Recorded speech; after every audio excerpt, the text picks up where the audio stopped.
You are listening to the Teach Middle East podcast, connecting, developing, and empowering educators. Hello, Helen. Hello, I'm so glad to be here. Someone I consider a mentor, someone I consider as a professional connection who has so much wisdom and knowledge. So thank you for being on this conversation. Thank you. I'm delighted to be here with you. We are at the Middle East School Leadership Conference, and the theme today is building a leadership legacy and looking at leading forward. Now, as coaches, and I, as I say, consider you as an esteemed colleague in the field of coaching, you've worked with a lot of leaders. Yes. And sometimes when we do this work, there are confidential things shared with us. There's a lot of sensitivity required to handle some of the issues that we're faced with when we speak with leaders, executive leaders, senior leaders, middle leaders, all leaders. Yes. And to be fair, any human that we work with. So given the theme, how do you feel the role of coaching supports building a leadership legacy? That's such a good question. And it's a complex question, but it's also a very simple question as well. Because I think that anybody who's involved in having a coach will recognize the process that you go through, which is so much more about yourself first, and then recognizing with humility, the power that you have in order to be able to take people forward who are around you. Yeah. So it starts with that, who am I? And then what could I do? And what do people around me need? And then how am I going to do it? How am I going to make that happen? And the coach is almost like a bystander in that. For the coach is there saying, right, okay, I'll ask you those questions. You said that. Let's take that a bit further, shall we? Let's see what that looks like. So it's that positive curiosity, but also care underpinning the curiosity to enable the coachee into discovery. Yeah.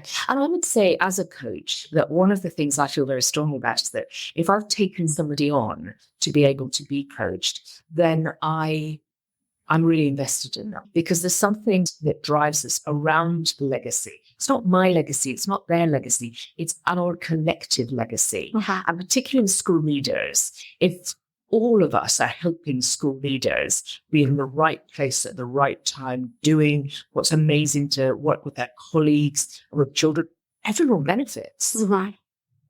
Parents benefit. Cascading, domino, snowball, all of the effects of that. And children above all benefit, and children are the future of the world. So it's an investment in the world. That's the legacy. And it's not a single legacy, it's a collective legacy. I believe that. Yeah, I love that term, collective legacy. Yeah. Because oftentimes when we talk about legacy, sometimes it feels like we're talking about being old and grey and looking back on a timeline where we're at the end, and it doesn't have to be. It can be quite dynamic, and it can continue on through you, me, and then it cascades on rather than it being linear from point to point. Yes, so a living legacy. Yeah, that's what you've got. A living legacy, a living collective legacy. Okay, you sorted it. Yeah.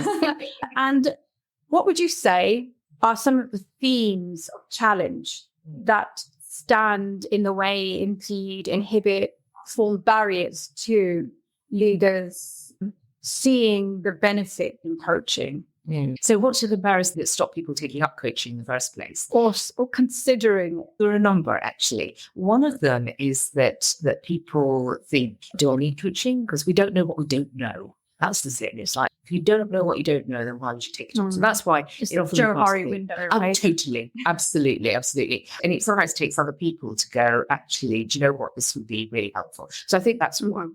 Then the other one is the kind of bit of the self-belief things, like, why me? How could I? Why should people invest in me rather than And also thinking, I'll just keep doing what I'm doing. So another is time. People think it's going to take a lot of time. It doesn't take time. Or they think it's going to be like some sort of therapy, personality assassination. It's the furthest from the truth. It's going to be empowering. It's going to be challenging. But coaching is challenging. But we're talking with coaching, with one-on-one executive coaching, leadership coaching. You're talking about an hour every month or 6 weeks. It's a small amount of time. And in that hour, there'll be something that happens that enables you to take forward something into the rest of your time. So yes, you do work in between sessions, but you're not writing long essays or anything like that. But I think there's also something else that people think, this is expensive. And it's not expensive. Coaching is not expensive. When you consider the value that you get from coaching, consider how much when people go off to residential conferences and different places, how much people spend on that. It is not expensive. And people think, oh, maybe it comes back to the self-belief, the value, or maybe I shouldn't be investing. Maybe we need more pencils in year 3 or something. It's like, if as a leader, you are not being invested in, first of all, how are you going to do your job as well as you possibly could do it? And secondly, you're not being a very good role model, actually, because we say to children all the time, you need to invest in yourself, you need to believe. Look at all this we're giving you as children in order to grow and become. And if we as adults go, oh, no, I'm not doing that. Yeah, stagnation, isn't it? Stagnation. Like, what are we doing? Let's be good role models and invest in ourselves for that. And the thing is, it works. Have you ever, and I'm saying this almost loaded question, know what the answer is, but I think it's a brilliant question, provocation. Have you ever met some leaders who consider themselves uncoachable? Leader. And you know, yes, that's right. You heard, there are a number of elements of that. I've met leaders who have had to put on a mask for so long that they think they can't do any better and it's all going really well and etc. Yeah. Usually, those leaders, there are multiple layers underneath. That's they're the onions. Yes. They're the onions. Yes, that's right. That's right.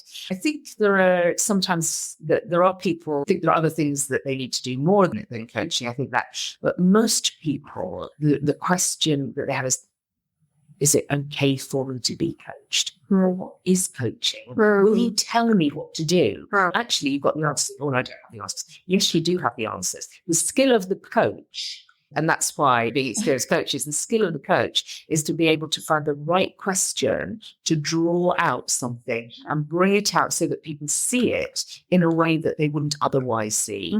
And then they'll do something with it. So I know I'm quite a challenging coach, but I'm a very pragmatic coach as well. So I want to make sure that you have action points to take away. They're not going to be superficial. They're going to be things that make a difference. So sometimes you ask us, is anybody ever uncoachable? The answer is no, but people do need to enter into it.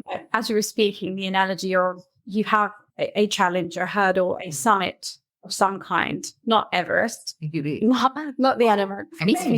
Yes, that's right. Let's say we're before Everest Base Camp. Right. We're at the first summit. Cold bits, challenging, we're at the but first summit. Okay. We're not quite tackling Everest. Right, We're getting to the summit. We could say, look, there is this way. Yes. And there's also this way. It's shorter, but it's more challenging. Yes. And there's this way, which will take more time, but you'll have a scenic view. Yeah. Now, it's up to you which path you choose to take. That's right. And it's up to you what you want to think about. You're scaling that summit. Yes. And I think that painting that scenery, that scene, and providing signposting, not even the map, just the signposting, is what the best coaches do. And it may be that as a result of the work that you've done with the coach who's helped you see those, that you decide actually you don't want to scale Everest, you want to go vacating instead. Exactly. You know, so it's about opening our range of possibilities. Yes.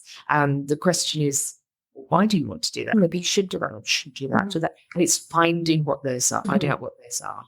And in terms of the leaders who you've seen in your career who've had the biggest impact, who left a legacy that is noteworthy. Yeah. Have they had coaches? And if they have had coaches, how have they interacted with them? Yeah. So I don't know the answer to that entirely because you don't always know if people have had coaches or not. But I certainly know that the best leaders have got a strong sense of self and they have not done it by themselves. They absolutely haven't done it by themselves. They have had people around them who have thought about things, who have helped, when I say guide them, they've helped them guide themselves. And they have a deep sense of humility, openness to learning, wisdom that comes as a result of that. And that doesn't happen just by people saying, I'm going to follow my own path and do it my own way. Absolutely not. So yes, I would say that they have. Yeah, maybe slightly less conventional ways than we describe now, because now people can have access to a coach. Whereas 50 years ago, 60 years ago, that wasn't an option. People had to find their own way. But isn't it marvelous that we're able to speak so much more about it now than we could before? It's great. It's useful. Another angle, imposter phenomenon. I don't call it syndrome anymore because I don't want to put a negative spin. Imposter phenomenon. Yeah. How does it feature on the way to creating a legacy? Yes. And what can we do when we get it?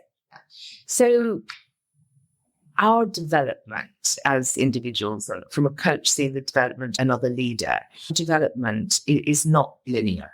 And it's not, we don't wake up and get outraged for a baby and go, what I'm going to do is this, we're going to head there. It's shaped by all sorts of things. It's shaped by challenge. It's shaped by things that might appear not to go right, but actually are often the best things that could have happened.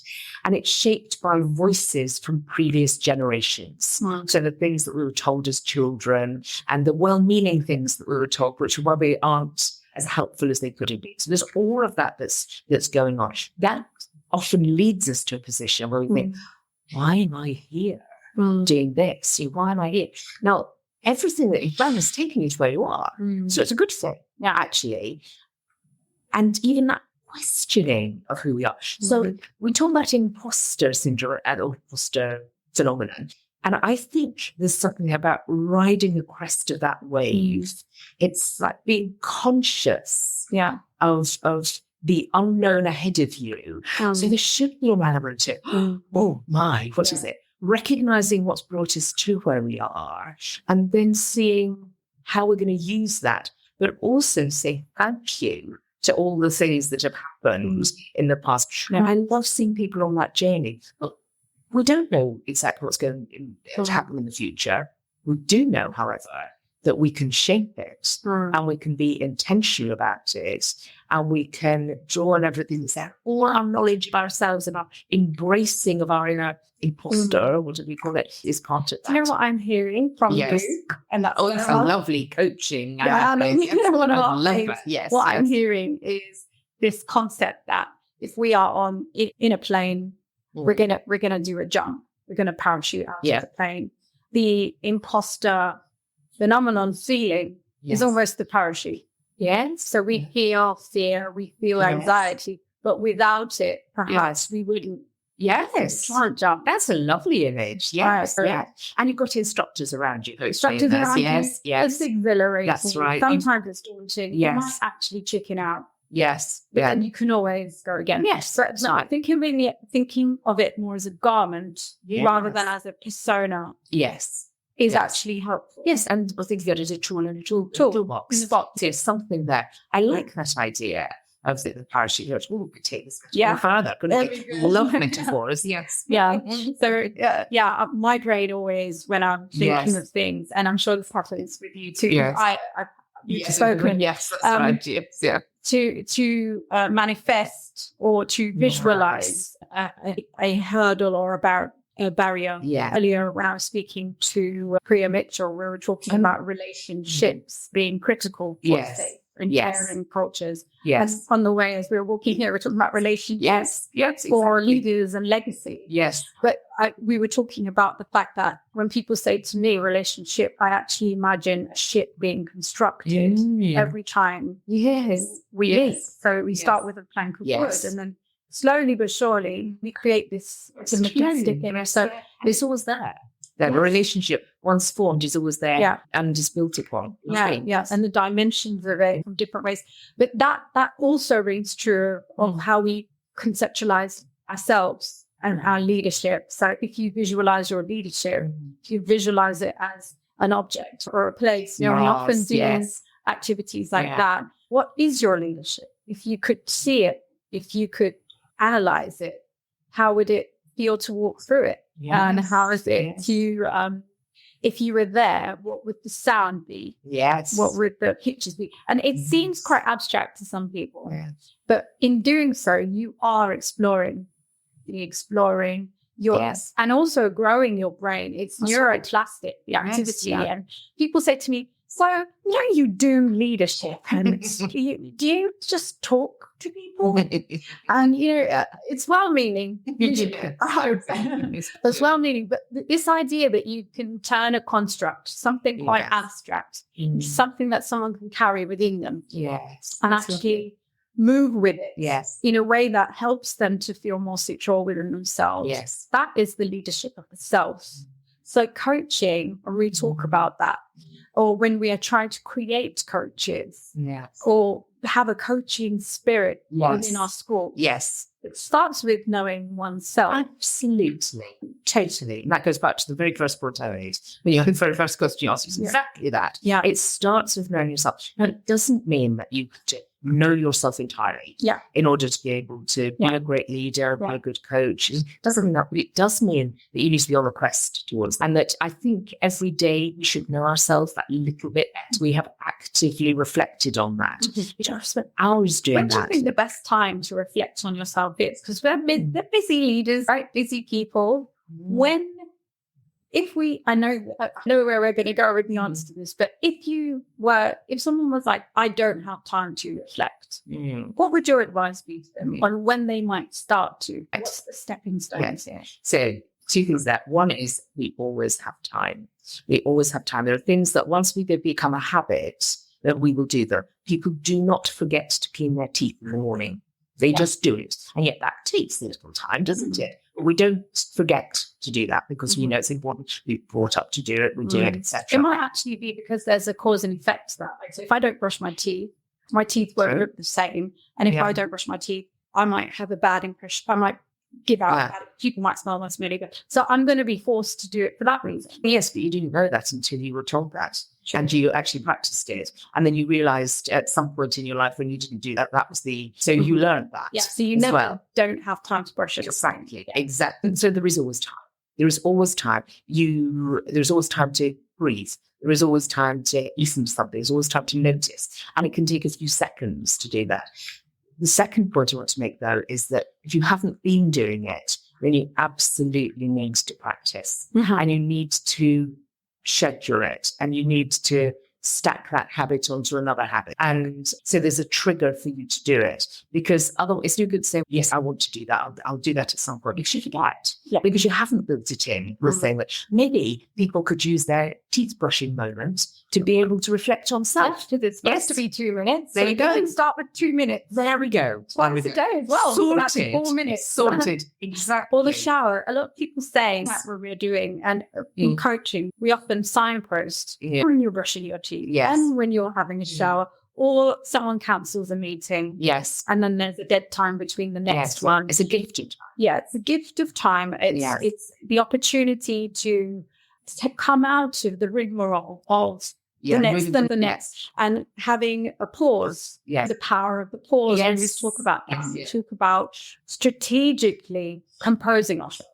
Not composing ourselves because there's a stressor. Yes. But actually taking the time to be intentional about it. Be intentional, And then, I always pick this up when I'm watching you. Does that mean I have to become a yogi? Does that mean I have to start doing all of these breathing exercises and all of that? It goes in different areas. It doesn't have to be so heavy. Not at all, because it's not one thing or the other. We do live in a world which is quite polarized. So it's either I'm not going to think about myself at all, or I'm going to spend the next 6 years and the foothills of the wall reflecting. So it's not that. That's right, exactly. It's those little things that are balanced with other things. And you're making a choice. And it's not like you're having to fit absolutely everything in. It's a question. There's something that I know I would like to do, that I'm going to be able to do it. There's something that I really feel compelled to do because I can see how it's developing me. I'm absolutely going to do that. Right. You can do that. It is there. You can do that. A coach helps remind you of that and make sure that you're on track as far as that's concerned, holds you to account. You will do it You will do it because you believe that it's really important to do. It's really interesting. On the point of changing, just making a small shift, making a tiny shift. I've actually this week had a alarm at, this is a true story, 7 a.m. Yes. and 9 p.m. to remind me to just breathe. And I know that's really weird. Maybe it sounds odd.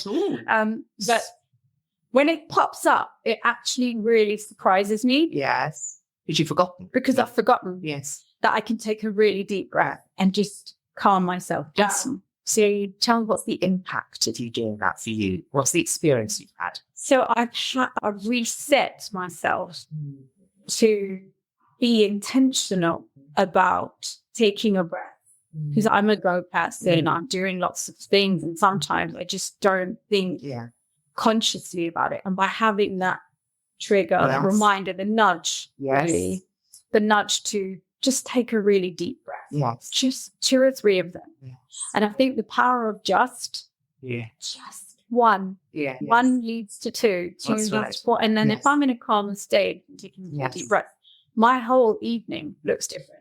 Or the rest of the night looks different. And I've set it for 7 because I'm normally on the way or getting up or on the way. And my head's like I'm either frantic. So it just recenters. And that just a few breaths. Because I think I read somewhere that if you calm your pulse at least twice a day, your general well-being is impacted. And it's been the 9th day of it. And I think I am a little bit more centered. And it's just like 4 deep breaths. So what I'm hearing from you, what I'm guessing at, you actually given the answer in there, is that you didn't wake up one morning and think, oh, right, let me just do a few deep breaths. You actually you talked about feeling centered, so a goal to feel centered. You talked about your general well-being, and that would be a goal that you had about your general well-being. And you've identified, partly through your reading, partly through listening to people, you've identified that this is the way in which you're going to try and you're going to experiment doing that. Not only that, actually, that's strength of mine. So I played to my strengths, scheduling, and saying structure. So I thought, what can I do that I'm already doing really well? That enables me to do this thing, but at the same time, I don't. Maybe I'm not naturally leaning to it because I'm wanting to fill my day with as much as possible. So I use my own really like my own tool to support me. So I think if you're identifying your strengths well, you can use your strengths for your goals and try and line them up. Oneself backs up. And you have those goals. You've created those goals. And coaching, that process that you've gone through using your own skills as a coach with you, that's led you to go, yes, I've got these goals. I'm going to do something about it. And I think it's a little bit of practice what you preach as well. Because I'm always telling people, time block your for this and that. And with me, when you experience it and you tell people of your own experience, you're speaking from a source. You're the source. You're giving them a case study, which is live. You say, I did it, and this is how I felt. Why don't you try it? Just a few days. And sometimes that's what makes the ball bearing. Just over. And I would say that when you've done it and you've convinced yourself, you're then a lot more effective as a coach with others. Yes, I think that's true. I think that's very true. And that applies not necessarily just to the breathing and well-being, though that's very important for everybody, but it's about people's career trajectories. And when you've experienced things, and sometimes vicariously experienced things to other people, you know that this is possible. And even just having that confidence as a coach, you don't have to tell people what to do. You know it. And then you know which questions to ask in order to get people to go, oh, yeah, I think I'll do that. Absolutely. And I found in my, when I coached heads and leaders, when they start having a series of coaching sessions, they start preempting the fact that you're eliciting from, I know why you're asking me this. Yes. Even I know the question you're going to ask about. Brilliant. So it's great because those thinking routines, those moments of reflection if they're preempting them, it's when the toothbrushing becomes automatic. If they're adopting and absorbing the experience. And I think that's another reason why coaching is so critical, because when you've experienced it as someone who's a coachee, when you're then the coach, it's a two-way synergy that comes up from it. Lastly, what would be your key advice to someone who's just hanging on? Hanging on. They can't see their legacy right now. They can't see the wood from the trees. They're just hanging on day to day, meeting to meeting, email to email, moment to moment. What would be your advice to them? You mean apart from get a coach? Because that is essential.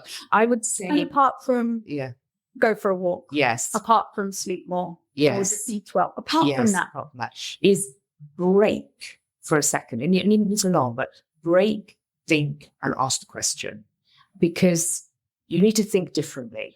You need to be in a position where you're going to say, I'm going to do this differently. So you need to therefore to physically relocate to another place, another part of the school, another part of a park, rather than stay at home or whatever it is. Relocate yourself physically for a bit and ask the question and pause and listen. Just listen. And then internally and listen. And you won't have the answers all there. But that's where if you start with that, it's like those few seconds of grief. And it's going to be something it will come to you who it is who's going to help you. If this is happening, chances are there are lots of things going on. You could do what you deserve somebody to help walk alongside you. So that would be very much what I say.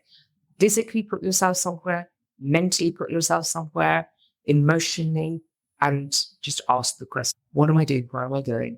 How am I going to do it? Who?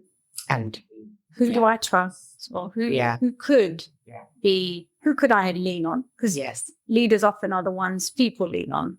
And we need that network around those. Very true. On that note, we always go deep and deep dive, even though they've stopped them now. We love a good deep dive into coaching and theory and practice and people. Yes. And I think genuinely we both love people. Yes. And I think coaching comes from that love of humanity. And that's legacy, isn't it? That's who we are. Yeah. Thank you so much. My great pleasure. Thank you.